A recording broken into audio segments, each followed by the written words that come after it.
Joint practices with the Chicago Bears kicked off and QB1 had himself an efficient day. Let's get to it. You are Locked On Colts, your daily Indianapolis Colts podcast.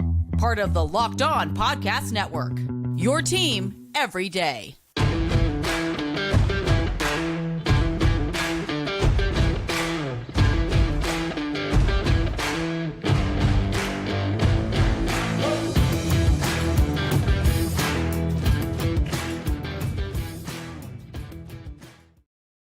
You all for tuning in and making us one of your listens of the day here. This is your daily podcast covering your Indianapolis Colts, part of the Locked On Podcast Network, your team every day. I am Zach Hicks, and joining me today is Horseshoe Huddle's boots on the ground there in the pitch black night. If you guys are joining us on YouTube, our guy Jake Arthur, the greatest beat writer in Indianapolis Colts history. No, that's what we say here on the show. I can't claim that. Yeah. Yeah. On today's show, though, guys, we're going to be talking about the Colts offense in this joint practice against Chicago Bears. We're talking about the Colts defense, which will be a little bit lighter because Jake was watching more of the offense today and watching QB1. And then we're going to kick it off. We're going to finish up this entire show with your guys' questions and all the things that you really wanted to hear about this joint practice. I'm sure you guys will have quite a few questions there at the end. So make sure you throw them in the comment section if you're joining us on YouTube. If you guys are joining us on audio, just remember we go live stream after these practices to talk about everything that just happened. So you guys can join us there on our YouTube channel, Locked On Colts, and just have some fun and join the conversation with us. So Jake, talking about this Colts offense, there were some slight disagreements and reports from people about the type of day quarterback Anthony Richardson had today. Obviously, Stephen Holder put out something saying it was one of his roughest practices yet. But by all accounts, it looked like he had a really efficient 11-on-11 day. A lot of Bears reporters were dishing out praise to Richardson throughout the day. So what did you see from QB1 as I think this was his first practice now after being the official quarterback one of the Colts? Second one. Steichen crowned him QB1 after the Bills game. So no, it was his performance kind of required nuance when examining it. So in 11-on-11s, he was pretty efficient. He was 15 of 19. You could consider it 16 of 20 also, depending on penalties, what have you. But a lot of underneath stuff, spread the ball around to a lot of different receivers. His first 5 completions were to different guys. When you consider he didn't have as many downfield throws as he normally does, it makes a lot of sense because he's going against Matt Eberflus's defense. Mm-hmm. We all have experience seeing that for 4 or so years. That defense, for its flaws, does not give up big plays downfield. And then so going against a rookie quarterback, of course it didn't today. So a lot of underneath stuff for Richardson, which is kind of good because that's kind of the biggest area he needed to work on. You know what I mean? Like, it's like going to the driving range and not taking your driver with you because you need to work with your irons. So it was a pretty good day of work for Anthony being able to get a lot of the shorter stuff out of the way. But 7-on-7s was not great. Pretty inaccurate. I don't want to say inaccurate. It always kind of comes down to a timing thing, some miscommunications. He did have a interception where him and Josh Downs just weren't necessarily on the same page. It was kind of a good chunk downfield over the middle of the field. He just kind of skied it, and Eddie Jackson was there to pick it off. After practice, Downs just kind of said it was a miscommunication. Shane did as well. It basically, with Downs, they're entrusting him to use his instincts as a route runner a lot. So I think Downs sensed something in the secondary where he cut off the route in a different direction where he thought it should go. And Richardson just wasn't anticipating it. That's kind of what it seemed like. But other than that, Richardson just, I don't know. It seems like when he doesn't have pressure coming at him, it's not enough. It's not enough to speed up his clock because he holds on to the ball too long in 7-on-7s also. Yeah. He's just always kind of trying to look for something, make a play when it's not necessarily there. So 7-on-7s is almost always his worst portion of practice, and it was again today. And I think it just looked worse because he threw the pick to Eddie Jackson, and then on his very next play, he almost threw a pick again on a kind of a more shallow outside throw to the boundary to Kylan Granson. The linebacker was right there to bat it away and almost intercepted it. So again, not a great day from 7-on-7s, but in general, in 11-on-11s, it was efficient. Yeah. I didn't really know how to categorize his day. I didn't want to call it good. I didn't want to say it was bad, but he was efficient. Yeah. If you guys want to drop questions about why we think Richardson struggles a little more in 7-on-7s versus 11-on-11s, that's great. We'll talk about that in our final segment with the questions there. But I did want to move on to Josh Downs getting a lot of work with the first team today, because obviously we talked about this all training camp where it's like, it felt like just a matter of time before Josh Downs becomes that starting slot receiver for the Colts. But it seems like it's kind of happening now. It seems like the last 2 practices, it's been Josh Downs with the ones. Obviously, Isaiah McKenzie's been rotating in there a little bit, but it seems like the time is now for both these young guys, both for Anthony Richardson and for Josh Downs at slot receiver. Yeah, after practice, Shane Steichen was asked about it again because I asked him about it on Tuesday. I was like, you just made Anthony QB1 and Josh Downs ran exclusively with the ones today. Is that an indication of his promotion too? And he kind of just alluded to it's still a rotational thing. And after practice today, he talked about there's room for both of them to be on the field. So receiver, it's kind of different because they use so many different mixtures of receivers. But on the depth chart, I think Josh Downs is the starting slot now. Yeah. I just don't really find it to be a coincidence of the timing of this, putting him in there as they make Anthony the official starting quarterback. It's the right move. I mean, Downs has looked great. He's catching everything. He's getting a ton of work in 7-on-7s and 11-on-11s. He even looks really good in 1-on-1s. He couldn't be beat today. He's just so crafty, and he just has a sixth sense as a route runner. He just knows where to go and where to find the soft spots in coverage. And that's really, really invaluable. And I think, Shane Steichen holds him in high regard. We already knew Reggie Wayne does. So I can't imagine he's not really the starting slot going forward. Yeah. And now we have one more topic to talk about here before we get out of the offense. And it's kind of bearing the lead a little bit. I know obviously we want to talk about Richardson and Downs, but this Colts offensive line tonight, I did not hear one single good thing about them. I know Ryan Kelly missed today's practice with a foot injury. Starting right guard Will Fries also left early with a calf injury. Braden Smith was in his first practice back after his little injury that he had. So, there are maybe some reasons, but there's also reasons why we're scared of this offensive line after everything we went through last season. And it seems like they had an atrocious practice today, Jake. Is that a fair assessment to say that they failed the stinkometer tonight? Yeah, it was closer to the bad portion of the stinkometer today. I don't want to say it was atrocious because some of it was attributed to penalties.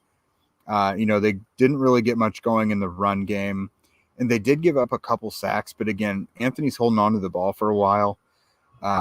There were several times where we made a comment like, wow, look at this, look at this protection. He's got a lot of time to throw. So it was kind of, if it's right down the middle, it was leaning towards more of a 3 on the scale of 1 to 10. Well, it wasn't a great day again, in general. The pressure didn't really worry me, but the penalties and the lack of a run presence did worry me a little bit because this Bears defensive line isn't really a formidable front. I mean, Matt Eberflus is good at what he does in coaching the defensive front, but their line isn't that great. So I don't know. We'll see what tomorrow brings, but yeah, they definitely failed the stinkometer today. I think I saw it was 2 false starts and 4 holds, I think is what I saw somebody put out there. There was like 6 penalties altogether on the offensive line. It was ugly. Again, Pinter's in there at center. Arlington Hambright played most of the time at right guard, which I didn't really notice him doing anything poor. I think a lot of the pressure was mostly coming around the edges when it was coming. But in general, it looked like a unit that had just been thrown together, and it shows you how important that continuity is. And you kind of hope that the same starting 5 that they've had all offseason goes into week 1. Yeah, for sure. I think we're going to get a lot of questions here that we might have to answer in the final segment, but it's at least time to work out some more linemen after what we saw from the second team the other day. Yeah. And now with injuries piling up across the offensive line. So we'll see what the Colts do. They do have that 4th waiver claim spot. So maybe they can do something there. But coming up, guys, we're going to talk about this Colts defense. Again, Jake was mostly watching the offense, but we do have some news and notes to talk about with this Colts defense from the first night of joint practices with the Chicago Bears. Men, are you tired of weakening or thinning hair? I know I am. I mean, if you guys are watching on video, Zach is. you can see my weakening and thinning hair. Do you want to reach your full hair potential? Leading hair growth supplement Nutrafol helps improve your hair growth, visible thickness, and visible scalp coverage. Nutrafol is the #1 dermatologist recommended hair growth supplement, clinically shown to improve your hair growth, visible thickness, and visible scalp coverage. Again, you can go from looking like me to looking like our beautiful other co-host here, Jake Arthur, with his luscious locks of hair. Nutrafol's hair growth supplements use physician-formulated, natural science-backed ingredients. Their drug-free patent technology provides consistent, reliable results without compromising your sexual health. Take the first step to visibly thicker, healthier hair. For a limited time, Nutrafol is offering listeners $10 off the first month subscription and free shipping when you go to Nutrafol.com/men and enter promo code LOCKEDONNFL. Find out why over 4,000 healthcare professionals recommend Nutrafol for healthier hair. Nutrafol.com/men, spelled Nutrafol.com/men to enter promo code LOCKEDONNFL. That's Nutrafol.com/men, promo code LOCKEDONNFL. And everydayers, if you guys are enjoying this 10 o'clock stream that we're doing on YouTube tonight, and obviously the audio will go up tonight as well, don't worry, we'll be back doing this again tomorrow after the Colts joint practice with the Chicago Bears. So make sure all you beautiful everydayers are tuning in to these live streams after joint practices with the Chicago Bears this week. All right, Jake, so we're going to dive into some defensive topics here. And obviously, one of the biggest news and notes are these young safeties making some plays happen out there. I know, again, you weren't really watching defense, but I saw Nick Cross had multiple interceptions. I think Rodney Thomas had an interception tonight. So pretty promising sign, again, from a defense that did not get a lot of turnovers last season at all. Yeah, the Colts pass defense definitely won the day on that side of the ball. And it was young guys getting all involved. Nick Cross, of course, 2 interceptions, 1 in 7-on-7s against, I think that one was PJ Walker. The one against Justin Fields was in 11-on-11s. I believe both of them were off of batted passes. So, he's able to get the tip drill working that they always practice. Rodney Thomas had another interception to Justin Fields in 11-on-11s. Darius Rush, he seems like a guy that's going to be able to make plays in bunches because he did that during the spring. Hadn't really done it at the beginning of camp, but obviously had the pick 6 against Buffalo on Saturday. Had another pick 6 today against PJ Walker. Against PJ Walker, I think. He did give up a big play to Velus Jones, but that's just kind of the highs and lows you're going to ride with these young guys. But the young guys are showing great playmaking ability. And for a team that really lacked takeaways last year, that's going to be pretty big. Yeah, I kind of want to go to more of a macro conversation about this Colts secondary if we have time here in this segment. But did you have any other news and notes when it came to the Colts defense? I know Jannard Avery went down with an injury. Did you get any update about that? Yeah, we didn't know what that is yet. He got carted off. His might have been. I don't have too many details on that, so I guess I don't want to speculate yet. And we didn't hear about it from Coach Steichen, so. Maybe nothing too crazy, but we'll see. Kwity Paye and Samson Ebukam had a nice sack late in practice against Justin Fields. That's when they were running the hurry up. They were running 2-minute drills out there, 2 minute and 4 minutes. So to be able to get to a very mobile quarterback in an end of game situation is pretty good. There was a series from Dallas Flowers and Tony Brown that I really liked. So Justin Fields beat both of those guys downfield. When the Flowers, so he had DJ Moore on a deep throw over the middle of the field against Tony Brown. And then later he had a deep throw to Velus Jones again, actually, I think down the left sideline. And that one was with Dallas Flowers in coverage. So right after, in consecutive plays, Brown gets a pass breakup, and then Flowers gets a pass breakup again during the late game session. So I liked how those two guys rebounded from that. And then we always have to put our little flag on these underappreciated linebackers. Liam Anderson ended the game, baby. PJ Walker was out there trying to make something happen. Ended the day with a pass breakup. You cannot get past Liam Anderson. Don't even try. You with your random linebackers. I knew Liam Anderson would be your guy this year, but no, that's good to hear. It's good to hear the defense was able to buckle down late, because I did hear a lot of stuff early in practice. The Bears were able to complete a lot of deep passes, do a lot of things down the field, and it seems like the defense did rebound well late in the day. So that's really good to hear. I did kind of want to again go to more of a macro conversation about this Colts secondary right now, because it seems like they have 3 pretty decent young safeties that they have.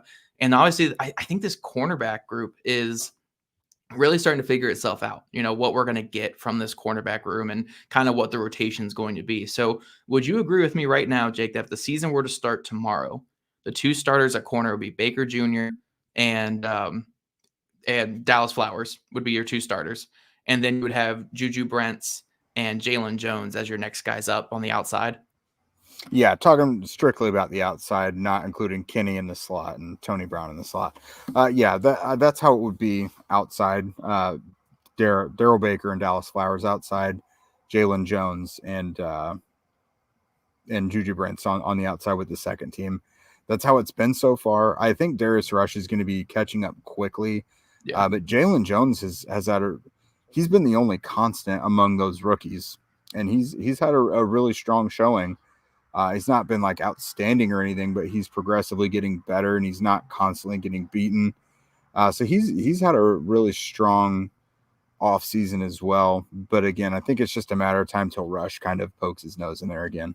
Yeah, Darius Rush versus Jalen Jones feels like a Rock Ya-Sin versus Isaiah Rodgers thing, where Darius Rush is going to get you the more highlight plays and the interceptions and the really, really great highs or whatever, but he's also going to have the lows where he's going to get beat deep. He's going to get out-muscled down the field.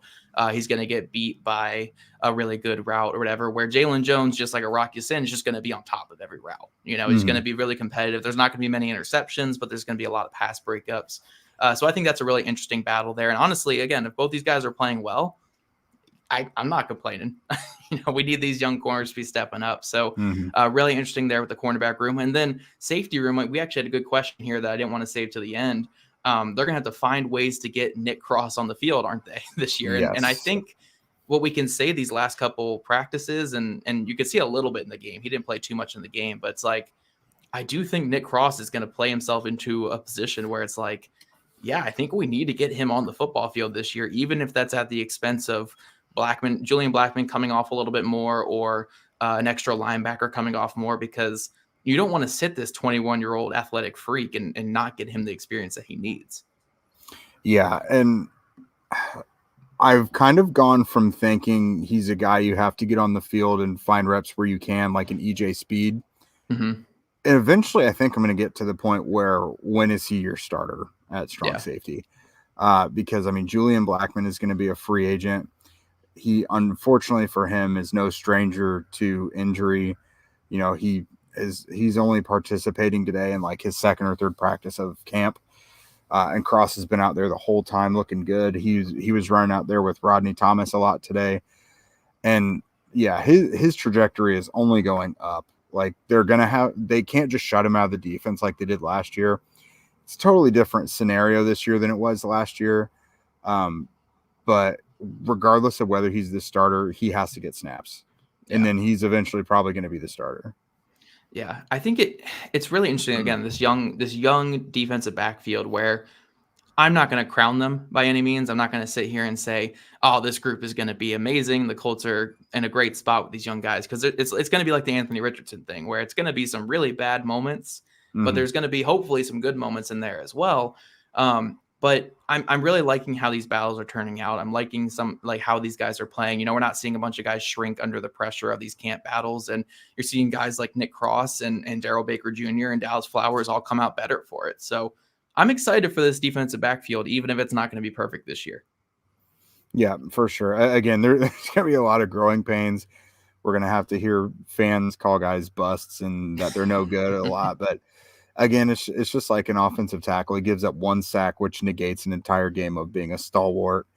They're going to give up some touchdowns. They're going to give up some big plays. But you just want to see these guys grow and kind of limit those plays and things like that as the season goes on.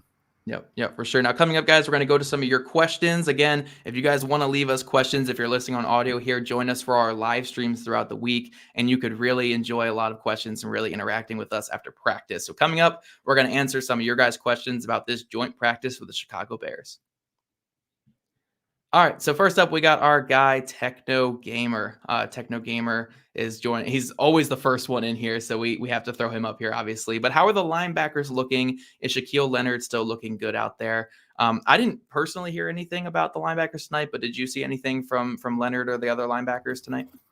I kind of made a mental note during positional drills that he was moving around really well.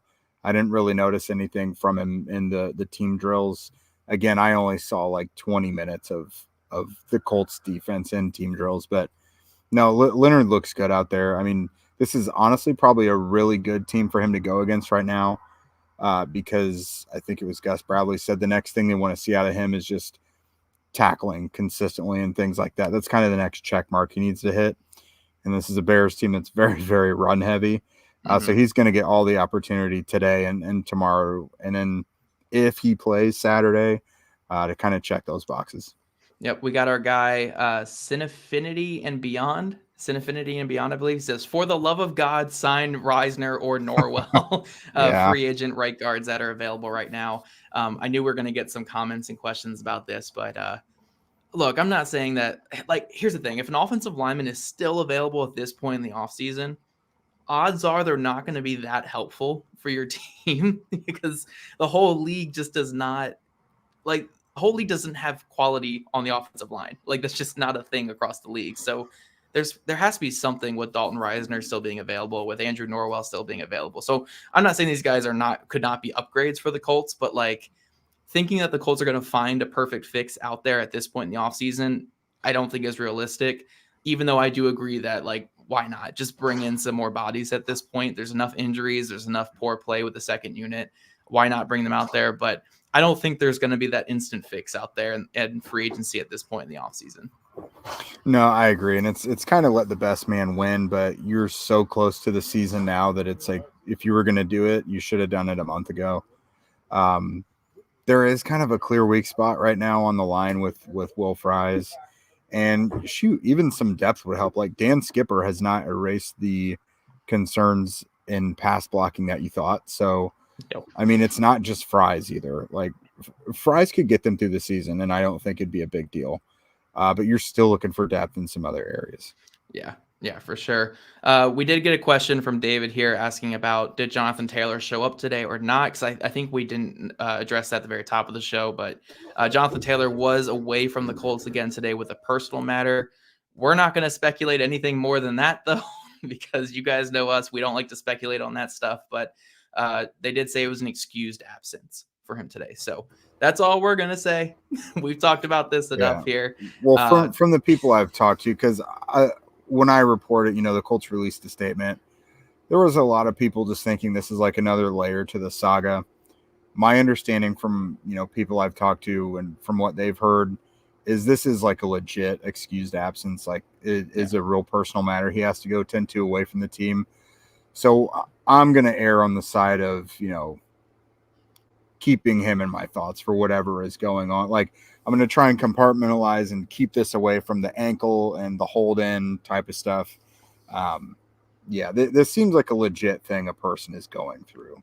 Yeah, the one thing I will say about this is, when it comes to a personal matter and stuff like this, or something that could be really serious, the worst thing you can do is assume, because we all know what they say when you assume. I'm not allowed to say it here on the podcast, but we all know what they say when you assume, and don't do that with something that is a personal matter, or maybe not. Again, I don't know, but just don't do that with something that could be really serious. So that's all we're going to say about that here. Our guy Techno Gamer had another question here. Is the pass rush improving? He says he's pretty unsure about some of the defensive ends still. I will say one thing before you get into what you saw in practice or what you heard in practice. I was pretty impressed with Khalid Kareem in this past preseason game. If we're just talking depth pass rushers, I thought he had a really good game, had a really nice sack off the edge. And I also thought our boy Adetomi had a really good game as well. He still doesn't really know how to disengage from blocks, but his explosion is enough to drive guards into the lap of quarterbacks. So I did like what some of these guys did in this past preseason game. And have you seen anything these last couple practices since then, Jake, that says like, hey, you know what? These rotational pass rushers are looking pretty good. Well, I do want to note that Kwity Paye and Samson Ebukam teamed up for a would-be sack on Justin Fields today. But no, I think Titus Leo has shown some nice things. Like he's got some juice to him. I think Tyquan Lewis, again, I hate to sound like this, but for however much he's able to give you this season, I think he's still probably getting his legs under him, but he's always been pretty productive when he's out there. Al-Qadim Muhammad has been very productive in his role during camp. So the rotational guys, like, I don't know if they're gonna if this defensive end group is gonna give the Colts the production that they maybe hope for, but I don't think it's gonna be a huge problem. Like, the Colts have been much worse off at defensive end than they have what I think they have now. I don't know that we're going to see those long stretches of time where they fail to even hit a quarterback. You know what I mean? Yeah.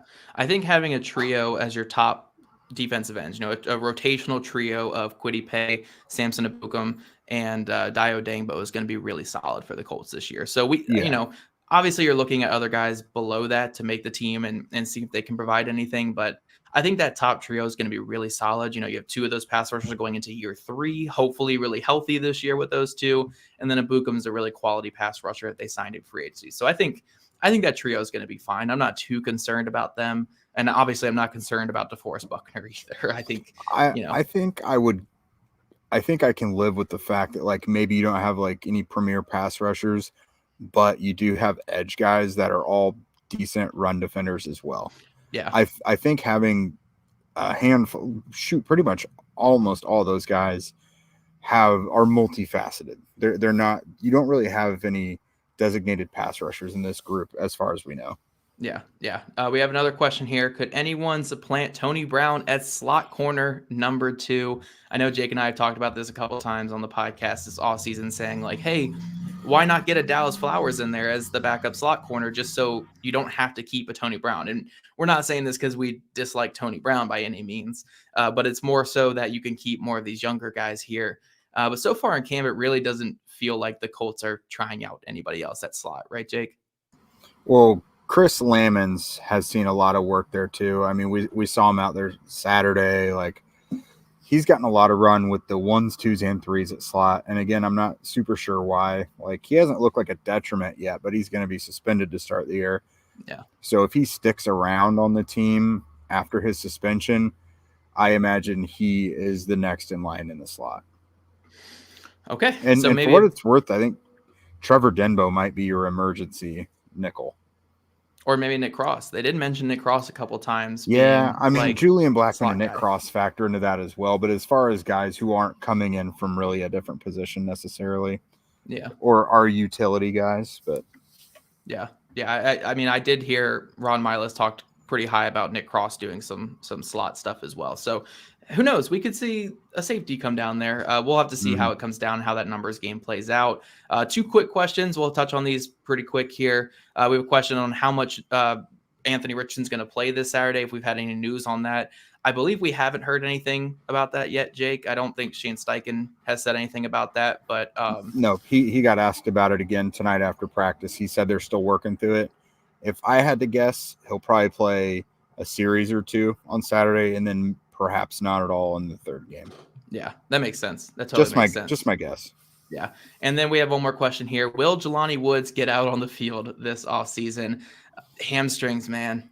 Hamstrings have been killing them during camp, and most of the guys who have come in with hamstrings have missed a couple weeks.